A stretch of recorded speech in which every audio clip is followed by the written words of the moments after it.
Hello students, class 9 के physics में conservation of momentum आज बता रहे हैं। कंजर्वेशन ऑफ मोमेंटम में सबसे पहले ये जानेंगे कि मोमेंटम है क्या। मोमेंटम आपको पिछले वीडियो में हमने बताया था कि मोमेंटम क्या है, फिर भी एक बार रिपीट करते हैं।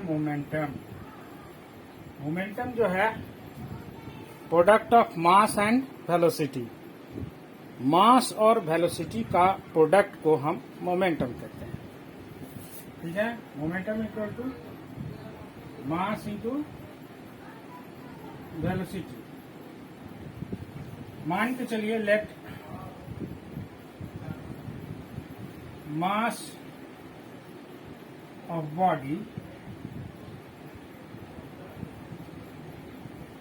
2 kg, ठीक है। वेलोसिटी ऑफ बॉडी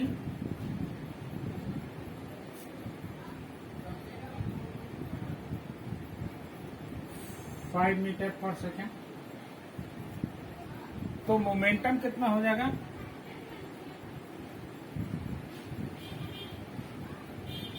मोमेंटम हो जाएगा 2 into 5 that is equal to 10 kg metre पर सेकेंड। तो मोमेंटम जो है product of mass and velocity है। If mass of the body is 2 kg and the velocity of body is 5 meter per second, then momentum equal to 10 kg meter per second. So SI unit of momentum is kg meter per second. ठीक है, तो यहाँ पे अब हम जानेंगे कि conservation of momentum क्या है। कंजर्वेशन ऑफ मोमेंटम कहता है कि momentum is never be created and not be destroyed. ना तो मोमेंटम क्रिएट किया जा सकता है और ना ही मोमेंटम को डिस्ट्रॉय किया जा सकता है। It can be change one form to another form. ये सिर्फ चेंज होता है, बदलता है एक फॉर्म से दूसरे फॉर्म में। तो देखेंगे conservation of momentum.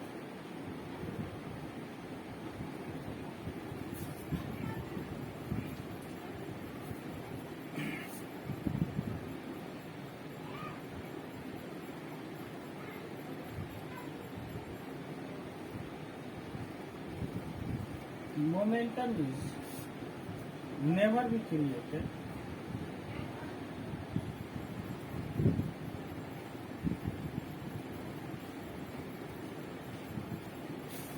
and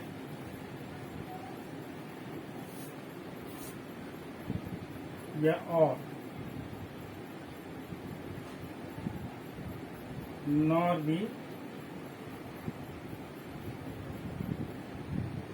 destroyed. Momentum never be created nor be destroyed. ठीक है, तो अब इसको किस तरह से हम देखते हैं।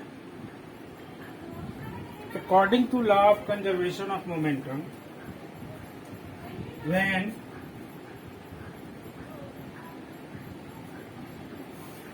two bodies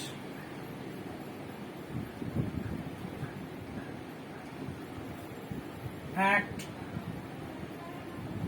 upon one another,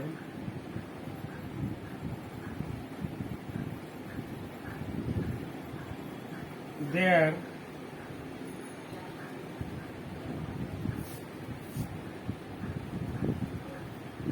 total momentum remain constant.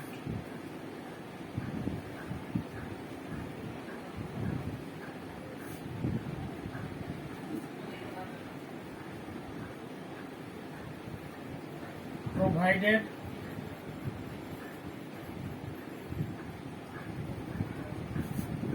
no external force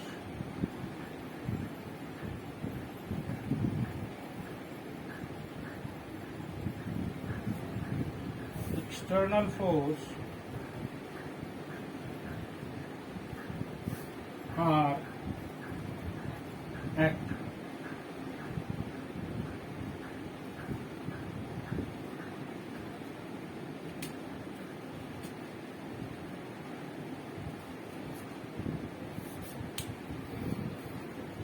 क्या कहता है, when two bodies acts upon one another their total moment remain constant provided no external force are acting। ठीक है, तो देखते हैं कि टोटल मोमेंटम जो है वो कांस्टेंट कैसे होता है। तो आइए देखते हैं example.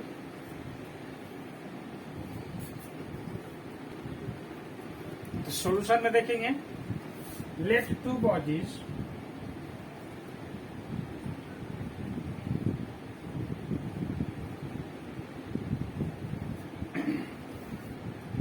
a bus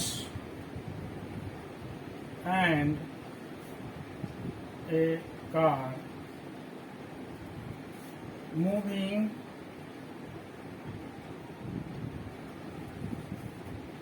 in same direction with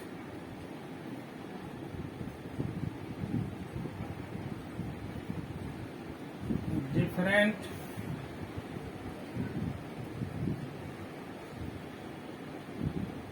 velocity,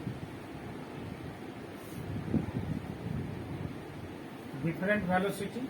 अब यहाँ पे एक बस है,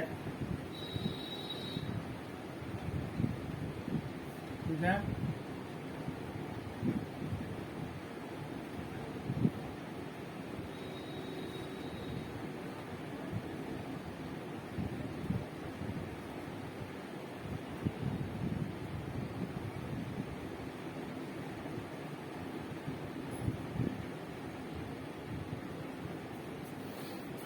और ये कार है,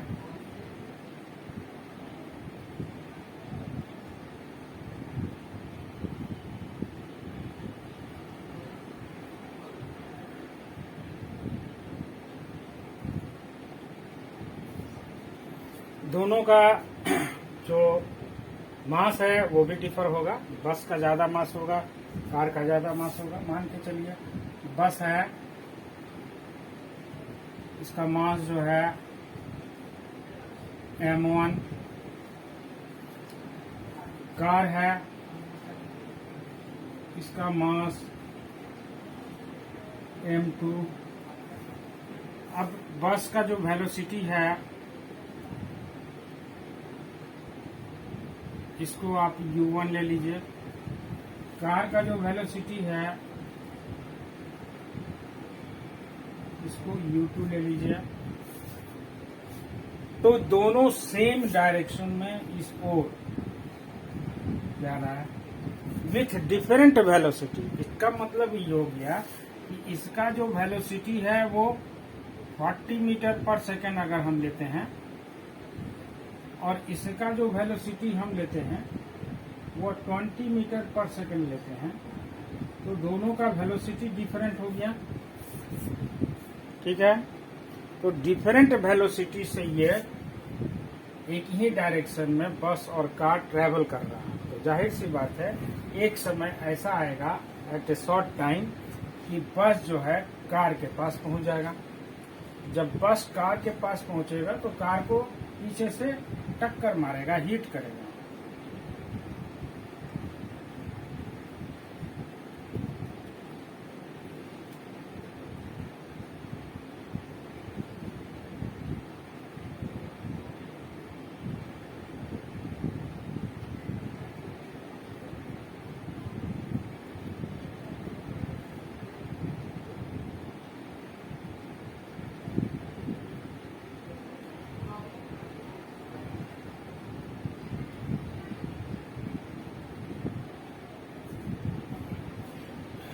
बस जो है कार को टक्कर मारेगा।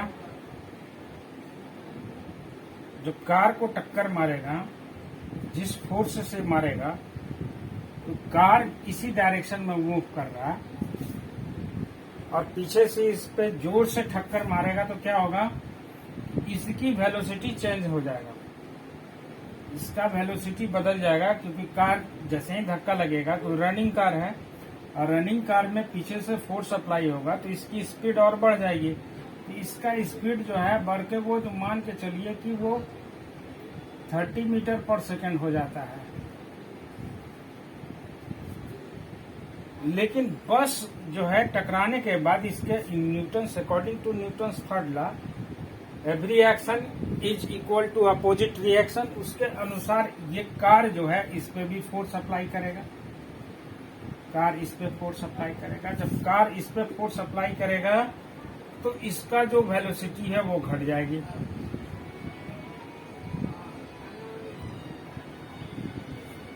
ठीक है।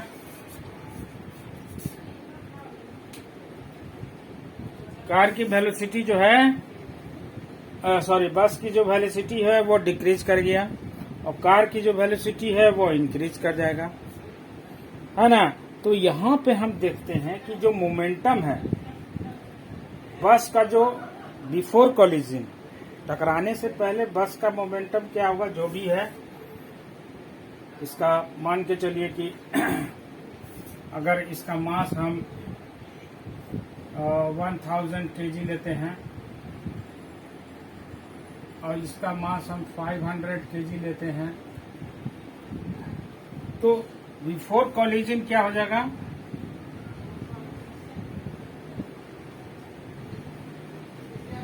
Before collision momentum equal to momentum of bus क्या हो जाएगा 1000 into 40 equal to 40,000 kg metre पर सेकेंड। बस का मोमेंटम 40,000 मीटर पर सेकेंड। कार का मोमेंटम कितना है, कार का मोमेंटम ये है 500 into 20, 5 to the 10,000 metre kg metre पर सेकेंड। कार का 10,000 kg मीटर पर सेकेंड आ गया। आफ्टर कोलिजन क्या होता है,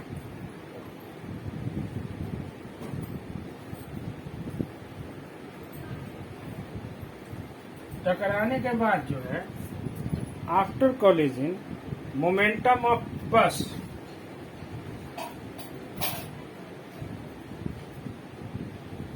कितना हो जाएगा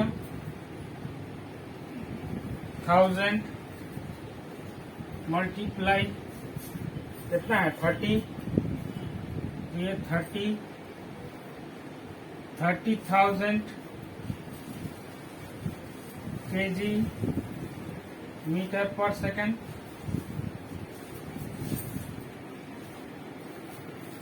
ठीक है, 30,000 kg मीटर पर सेकेंड। और मोमेंटम ऑफ कार कितना हो जाएगा, तो 500 इंटू 30, ये कितना हो जाएगा 5 3 जा 15,000 kg मीटर पर सेकेंड। तो यहाँ पे देखिए नीचे दिख रहा है, यहाँ पे देखिए बिफोर कोलिजन कितना था बस का 40,000 kg मीटर पर सेकेंड। आफ्टर कोलिजन बस का कितना हो गया 30,000 kg मीटर पर सेकेंड। तो ये क्या हो गया 40,000 kg मीटर पर सेकेंड से 30,000 kg मीटर पर सेकेंड हो गया। इसका मतलब डिक्रीज कर गया आफ्टर कोलिजन। अब यहाँ पे कार का ये बिफोर कोलिजन मोमेंटम कार कितना था 10,000 kg मीटर पर सेकेंड। ठीक है, अब टकराने के बाद क्या हो गया कार का 15,000 kg मीटर पर सेकेंड। तो यहाँ पे 10 था, अब हो गया 15, 5,000 इंक्रीज कर गया। तो यहाँ पे देखते हैं कि बिफोर कोलिजन जब बस जो है टकराने से पहले उसकी जो मोमेंटम है, वो जो मोमेंटम है और जो कार का जो मोमेंटम है ना, टकराने से पहले वो अलग अलग है। जैसे ही क्यों अलग अलग है, क्योंकि इसकी वेलोसिटी अलग अलग है, मास जो भी हो वेलोसिटी अलग अलग है। अगर ये कहते हैं बस जो है इसकी स्पीड ज्यादा है, इसका स्पीड कम है, क्या करेगा बस जाके कार में टक्कर मारेगा। जब कार में टक्कर मारेगा तो कार की स्पीड जो है इंक्रीज कर जाएगा। तो कार की स्पीड जैसे ही इंक्रीज करेगा तो उसका मोमेंटम चेंज हो जाएगा। और कार जो है ठीक अपोजिट रिएक्शन अप्लाई करेगा, किस पे? बस पे। अपोजिट है ना, कार का स्पीड जो है उसको रोकेगा, क्योंकि फोर्स अप्लाई करेगा पीछे की ओर, है ना। तो इस पे पीछे की ओर जब फोर्स अप्लाई करेगा कार, तो इसका वेलोसिटी जो है क्या घट गया, 30 मीटर पर सेकंड हो जाएगा, है ना। और इसका वेलोसिटी u20 से बढ़कर 30 मीटर पर सेकंड हो गया। ऐसी स्थिति में मोमेंटम इसका चेंज कर जाएगा, तो मोमेंटम आ जाएगा 15,000 kg मीटर पर सेकंड। तो हम देखते हैं कि बिफोर कोलिजन और आफ्टर कोलिजन जो मोमेंटम है वो चेंज कर रहा है, लेकिन उसमें डिस्ट्रॉय नहीं हो रहा है, ना ही क्रिएट हो रहा है, ना ही डिस्ट्रॉय हो रहा है। तो लिखेंगे आगे,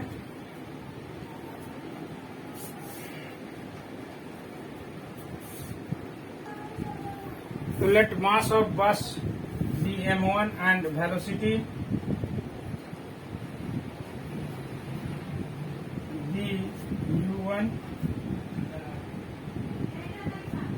So initial momentum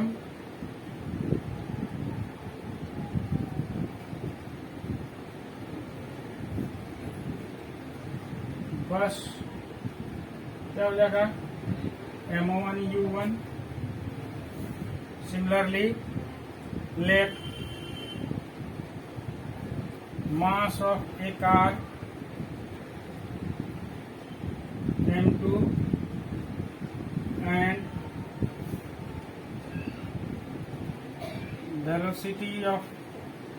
velocity be u2. So initial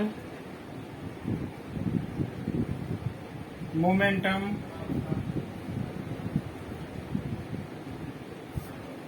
of car into u2, ठीक है ना। तो टोटल मोमेंटम, दस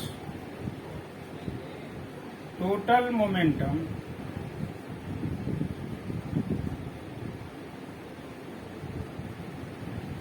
of bus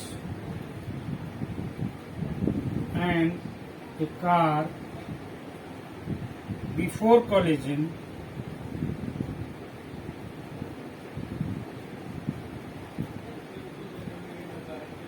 कितना हो गया, m1 u1 plus m2 u2, ठीक है। अब जो है आफ्टर कोलिजन क्या होगा, बोर्ड मिटाते हैं, देखेंगे। Now let a bus and a car collide for short time t, very short time t समय के लिए कोलाइड करता है, due to collision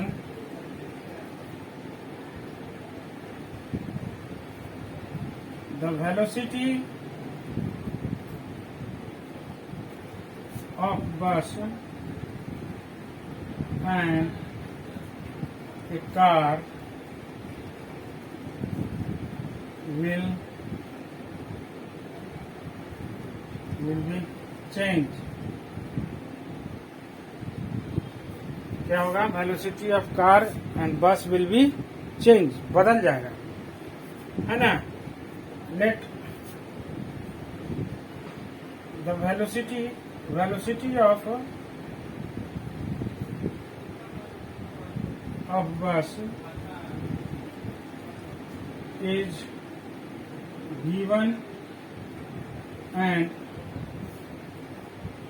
velocity of a car is v2, velocity change कर दिया, तो मोमेंटम ऑफ बस कितना हो जाएगा?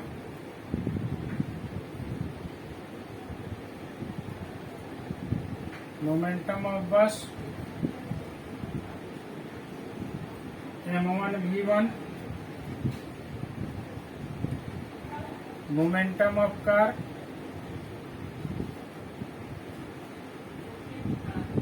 m2v2,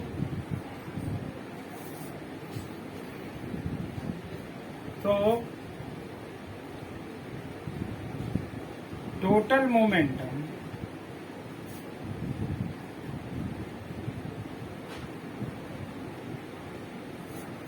of the bus and the car after collision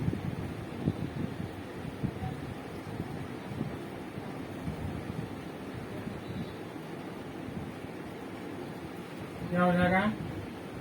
m1v1 plus m2v2। ठीक है,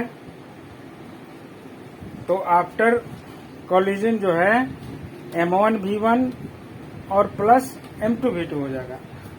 अब Newton's third law,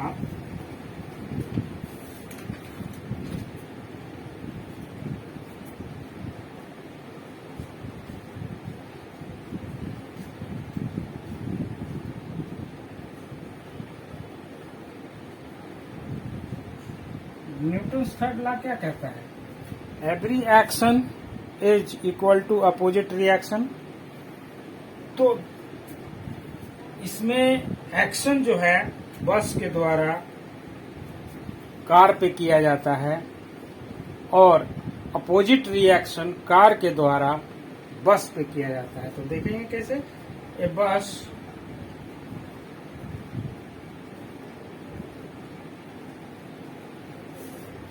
exert a force F1 on the car।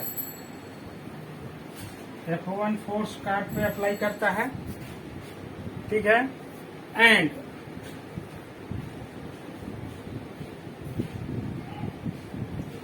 Car also exert a force F2 on the bus। बस पे force apply करता है opposite reaction में, ठीक है ना। सो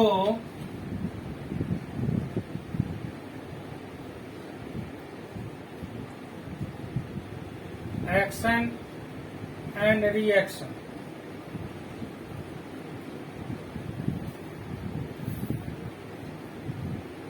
action and reaction is equal and opposite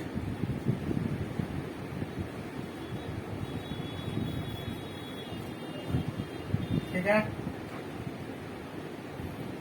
तो क्या हो जाएगा?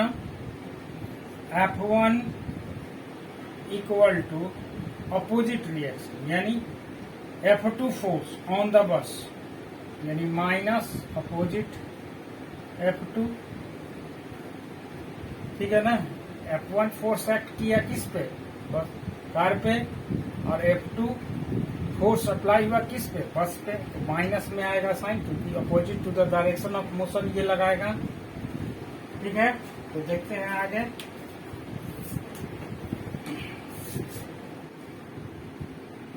तो when the force F1 acts on the car, जब बस जो है ट्रक पर फोर्स अप्लाई करता है, then its velocity of car, तो कार की जो वेलोसिटी है वो चेंज कर जाता है। तो कार की वेलोसिटी कितना था? इनिशियल वेलोसिटी u2 था और वो चेंज होकर v2 हो गया। तो u2 से v2, तो यहाँ पे एक्सेलरेशन इक्वल टू क्या हम जानते हैं? एक्सेलरेशन इक्वल टू v2 क्या हो जाएगा? Final velocity minus initial velocity upon p तो V2 minus U2 upon T, ठीक है। We know that force equal to mass into acceleration, force equal to क्या होता है, मास इंटू एक्सेलरेशन। तो force F1 exerted by bus on the car, F1 जो force exert कर रहा है बस इस पे, कार पे, तो F1 क्या हो जाएगा, M2 इंटू A2। तो इस पे मास इंटू एक्सेलरेशन, किसका मास, कार का मास, और एक्सेलरेशन किसका, कार का, तो M2 इंटू A2, ठीक है। A2 का वैल्यू यहाँ पे V2 minus U2 upon T यहाँ पे हम लिख लिए। अब M2 से मल्टीप्लाई करेंगे तो M2 V2 minus M2 U2 upon T, तो F1 इक्वल टू आपका निकल गया M2 V2 minus M2 U2 upon T।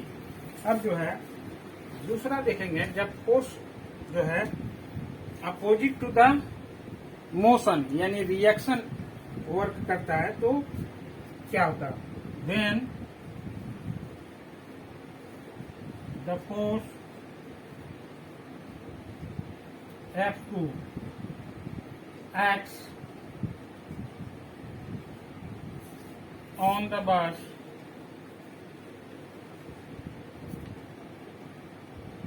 for time t,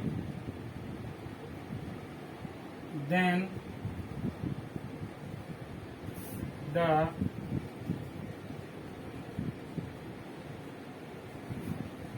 velocity of bus will change,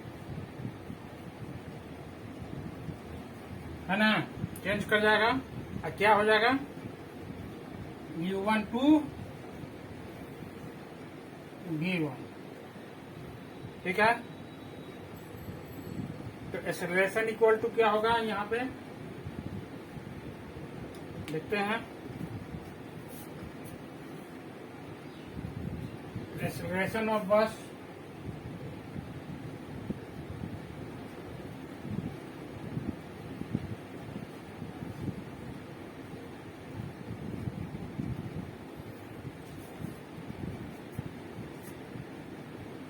V1 minus U1 upon T,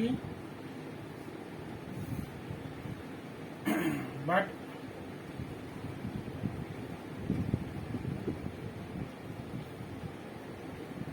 force F2 exerted by car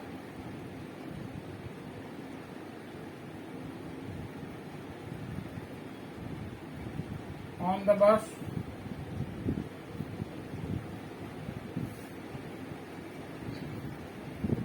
F2 equal to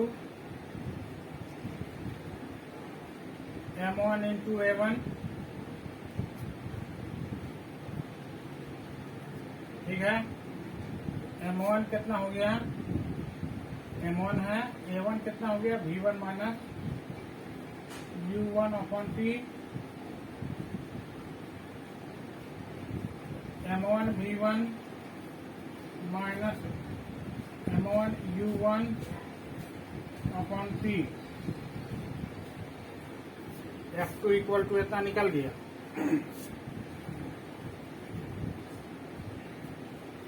put the value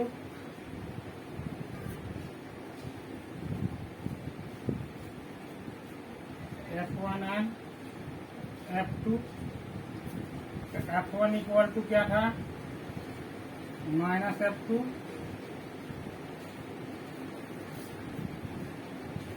ठीक है। F1 का कितना value था, M2 V2 minus M2 U2 upon T equal to minus M1 V1 minus M1 U1 upon T, T cancel हो गया,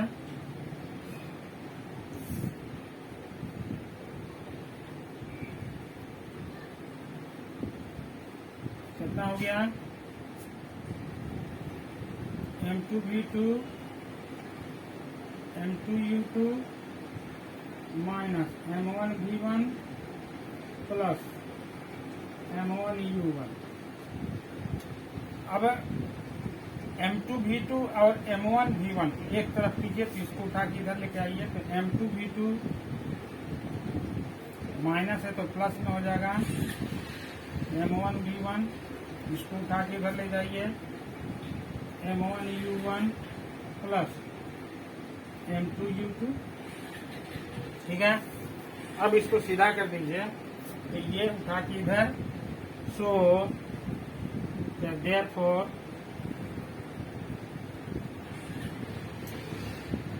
M1U1 plus M2U2 equal to M1V1 plus M2V, ये आपका निकल गया total momentum. Hence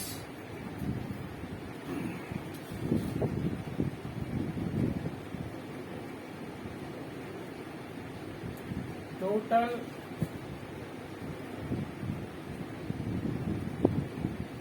momentum of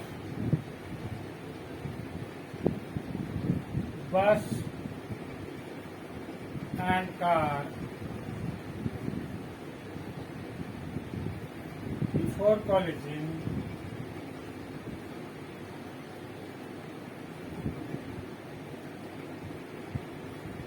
are equal to total momentum of bus and car after collision, ठीक है ना। Therefore क्या हो जाएगा,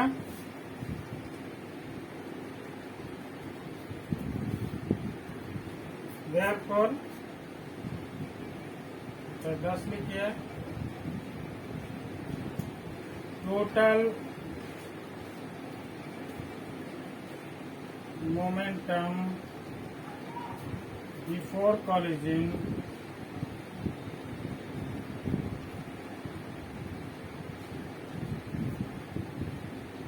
equal to total momentum after collision,